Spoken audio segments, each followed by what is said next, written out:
Hi children, I am going to start first lesson in unit 2, that is history lesson, and the title is National Movement, the last phase 1919 to 1947. The first part of this lesson already we have learnt in our earlier classes, so it will be easy for you to continue this lesson. Now let us enter into the lesson. When the Indian leaders were expecting a positive reaction from the British government introduced more and more harsher laws. And this increased the dissatisfaction of the leaders and also the people as well against the British. And the British became more and more repressive. And it was at this time that Mahatma Gandhi, who went to South Africa for his higher studies, came back to India in 1915. And while in Africa also, he participated in marches and campaigns against racial discrimination. As already you know, in South Africa there was a policy of racial discrimination which is called as apartheid. That is discriminating the blacks and whites. And so while in Africa also, he participated in marches and campaigns against racial discrimination, and many of the Indians who were living in South Africa, they participated in these marches, and these Indians in South Africa were led by Mahatma Gandhi. The blacks and whites were discriminated in South Africa, and in South Africa the Indians also took part in these marches against this racial discrimination, and they were led by Gandhiji. Gandhiji successfully fought the racist regime with a novel method of mass agitation which he called Satyagraha. The idea of Satyagraha emphasized the power of truth and the need to search for truth.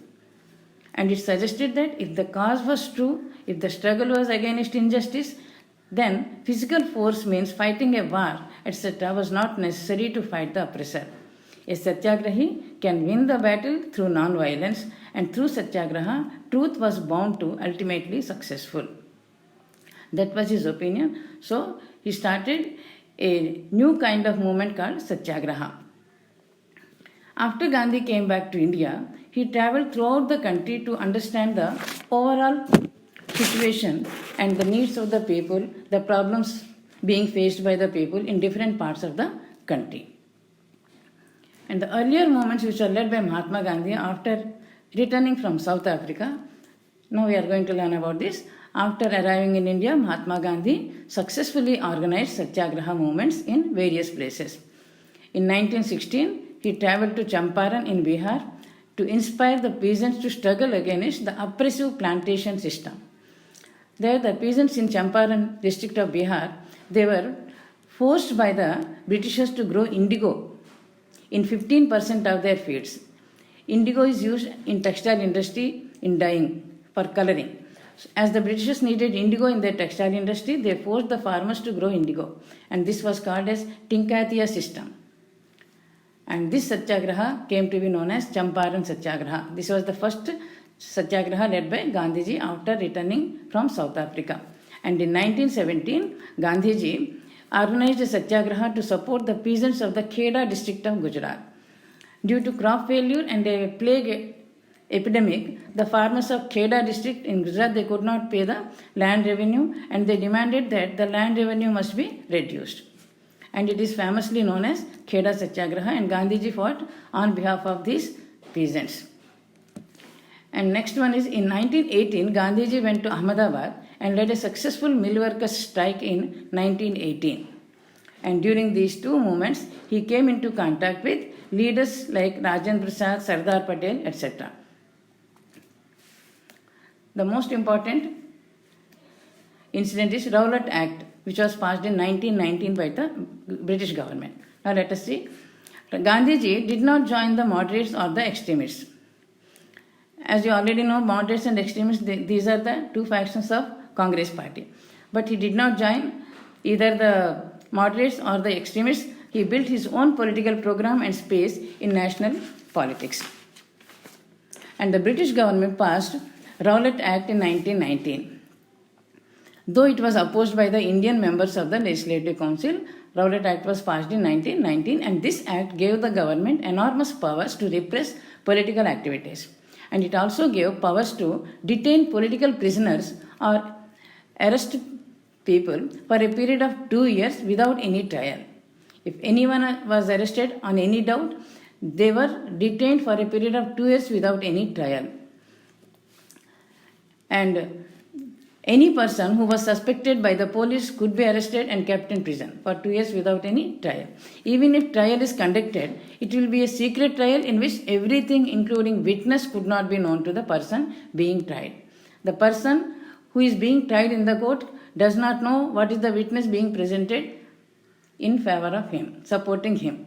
Like that, a secret trial was being conducted. Gandhi, Muhammad Ali Jinnah and others felt that the government cannot restrict people's basic fundamental rights like freedom of expression, etc. And Gandhiji called this act as a Black Act. Rowlatt Act as Black Act, and he asked the people to observe 6th April 1919 as a day of non-violent opposition to this act, as a day of humiliation. And thus, the Rowlatt Satyagraha became the first all-India struggle against the British government. Rallies were organized in various cities, workers went on strike in railway workshops, shops were closed down. The British decided to suppress the uprisings and local leaders were arrested. Mahatma Gandhi was barred from entering Delhi. So all this was done after passing the Rowlatt Act. And next incident, another worst incident that occurred, that was Jallianwala Bagh massacre. It also occurred in the same year 1919, in April 1919. In April 1919, there were many demonstrations, hartals, strikes, and the government took harsh steps to suppress them. On 10th April, the police in Amritsar fired on a peaceful procession. Martial law was imposed and General Dyer took the command. And in Amritsar, on April 13, when the people gathered in Jallianwala Bagh to attend some religious meeting, the people did not have any weapons with them. And at that time, General Dyer blocked the exit points of the Jallianwala Bagh and fired on the people. People could not escape anywhere. Hundreds were killed. Some of them jumped into the well in the Bagh to save themselves and died. And thousands were injured. And later on, Dyer declared that his main aim was to create terror in the minds of Satyagrahis. And that is why he resorted to that action. Jallianwala Bagh massacre occurred on 13th April 1919. Jallianwala Bagh is in Amritsar. When the people were gathering to attend a religious meeting, they were shot. They were fired by General Dyer by blocking all the exit points of the Bagh so that the people could not go away or run away to escape. There were strikes, clashes with the police and attacks on government buildings. The government took up to brutal suppression. Brutally it was suppressed. The Satyagrahis were forced to rub their noses on the ground, crawl on the streets. If any British officer was residing in that street, if they had to cross the street, they were made to crawl on the streets and cross the street. When Gandhi saw violence was spreading, he called up the movement. When Rabindranath Tagore came to know about this incident, in anger and pain, he renounced his knighthood given by the British government, saying that he doesn't want knighthood which is given by such a government. Now, communalism and communal organizations. What is communalism? Communalism believes in the promotion of interests of a particular religious community and not all the people. It is just in contrast to nationalism. Nationalism believes that nation represents interests of all the people, but communalism, it believes in the promotion of interests of a particular religious community.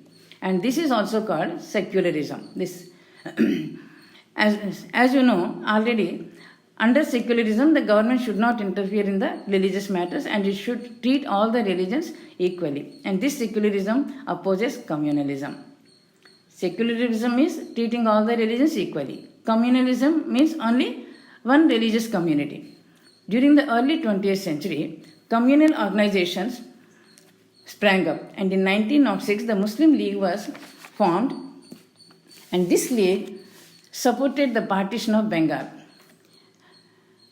and also demanded separate electorates for Muslims. Separate electorates for Muslims means some seats must be reserved for the Muslims, and for these seats only Muslims will contest in the elections and only Muslims will elect these representatives. And this demand of the League was fulfilled in 1909. Through the Act 1909, Minto Marley reforms it is known as, and it was the demand of the Muslim League was fulfilled, and the Muslims were given separate electorates, and some seats were reserved for Muslims who would be elected only by the Muslim voters. Hindu Mahasabha was formed in 1915, and its main objective was to unite all the Hindus and reconvert all those who got converted to other religions. And this Hindu Sabha was headed by leaders like Madan Mohan Malviya and others. Now the next incident is Khilafat agitation. In the First World War, Turkey was defeated, and in 1920 the British imposed a harsh treaty on the Sultan of Turkey or Khalifa. The religious head of the Muslims is called as Khalifa. So on the Sultan of Turkey, a harsh treaty was imposed. The Indian Muslims felt that Khalifa must be allowed to retain control over Muslim sacred places in the erstwhile Ottoman Empire. Two brothers, Muhammad Ali and Shaukat Ali, were the leaders of this Khilafat agitation. Both the brothers, they discussed with Mahatma Gandhi about the possibility of a united mass action on the Khilafat issue. That means they requested Gandhiji to take up mass action on this Khilafat issue. And Gandhiji took this as an opportunity to unite the Hindus and Muslims, because Gandhiji was always for unity of Hindus and Muslims, to fight in the national movement for freedom of the country. He always wanted that Hindus and Muslims together should fight, and then only we can achieve this freedom. So Gandhiji took this as an opportunity to unite the Hindus and Muslims under the umbrella of unified national movement. And accordingly, in the next Congress session, Gandhiji convinced the other leaders of the need to start a non-cooperation movement in support of Khilafat as well as Swaraj. And he urged the Congress leaders to campaign against Jallianwala Bagh massacre and Khilafat issue, and also demand Swaraj. And in Nagpur Congress session in 1920, Gandhiji was acknowledged as the leader of the Congress. And in this Nagpur session only, non-cooperation movement was accepted as the means to get freedom. And another major movement led by Gandhiji was non-cooperation movement. In his famous book Hind Swaraj, Gandhiji wrote a book called Hind Swaraj in 1909, and in this book Gandhiji declared that the British rule was established in India with the cooperation of Indians and had survived only because of this cooperation. Only because of the cooperation of some of the Indians, the Britishers established their rule in India and they could survive. And this British rule could survive only because of their cooperation. And if Indians refuse to cooperate, the British rule in India will collapse within a year and Swaraj would come. That was clearly written by Gandhiji in his book Hind Swaraj. And Gandhiji suggested that the movement should start with the surrender of titles. Whatever titles were given by the Britishers, they must be given back to the Britishers. British titles were surrendered. Many lawyers like Motilal Nehru, C.R. Das and C. Rajagopalachari gave up their practices. Thousands of students left government schools and colleges. Legislatures were boycotted. Bonfires of foreign cloth were lit by people in public places. As a result of this, the imports of foreign cloth fell down between 1920 to 22. And Gandhiji asked the people to spin their own cotton on a charkha and make the country self-dependent. Production of Indian textile mills and handlooms went up. And on the other side, large parts of the country were involved in revolts related to struggles of peasants and tribals. And one such movement was Chirala Perala movement. Let us see what is this Chirala Perala movement. In Andhra Pradesh, Guntur district was at the center of nationalist activity. And the government decided to convert this town into a municipality. If it is converted into a municipality, high taxes can be imposed. So, the government decided to convert this town into a municipality and imposed high taxes. A movement was led by Dugiryalu Gopal Krishnaiah. He was the leader of this Chirala Perala movement. He led this movement. Under his leadership, people refused to pay the taxes and they migrated to a new settlement called Ramnagar. And they remained there for 11 months. And peasants also refused to pay land revenue, and many village officers resigned. People said, Gandhiji's Swaraj is coming, we won't pay taxes to this government. And another satyagraha was Pullari Satyagraha. Another important movement that took place was Forest Satyagraha in Palanati Taluka of Guntur district and in Rayachoti Taluka of Kadapa district. And this is known as Pullari Satyagraha. And as part of this movement, peasants stopped paying grazing tax to the forest officials. In those days, the farmers had to pay grazing tax to the forest officials if they grazed their cattle in their forest areas.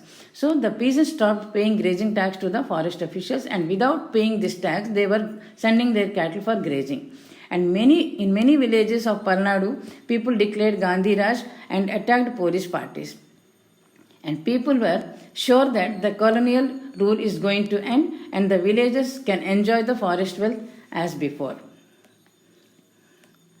Now, calling off a non-cooperation movement. Why it was called off? Mahatma Gandhi was always against violence.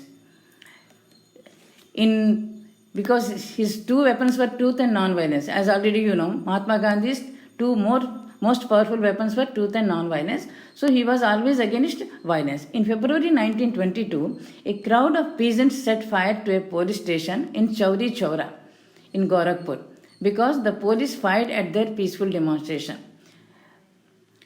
Before, the police fired at their peaceful demonstration, so the peasants set fire to a police station in Chauri Chaura in Gorakhpur. And 22 policemen were burnt alive in this incident. And with this incident, Gandhiji called off the non-cooperation movement. Because he was against violence, immediately he called off the movement with this Chauri Chaura incident. When the movement was called off, the followers of Gandhiji insisted that the Congress must start a constructive work in rural areas. Other leaders like C.R. Das and Motilal Nehru, they formed Swaraj Party to contest in the elections, to enter into the councils, to influence the government policies. If they enter into the councils, they can influence the government policies. They can do something for the Indians, in favor of the Indians. So with that aim, they formed the Swaraj Party. Motilal Nehru and C.R. Das, they formed the Swaraj Party and to contest in the elections, to enter into the councils, to influence the government policies. Now, for today, the part of the lesson is over. I am going to give you homework. Read the part of the lesson underlining all the important points with pencil and learn the keywords from the material. And learn 1 mark and 2 mark question answers from this part of the lesson and write without seeing.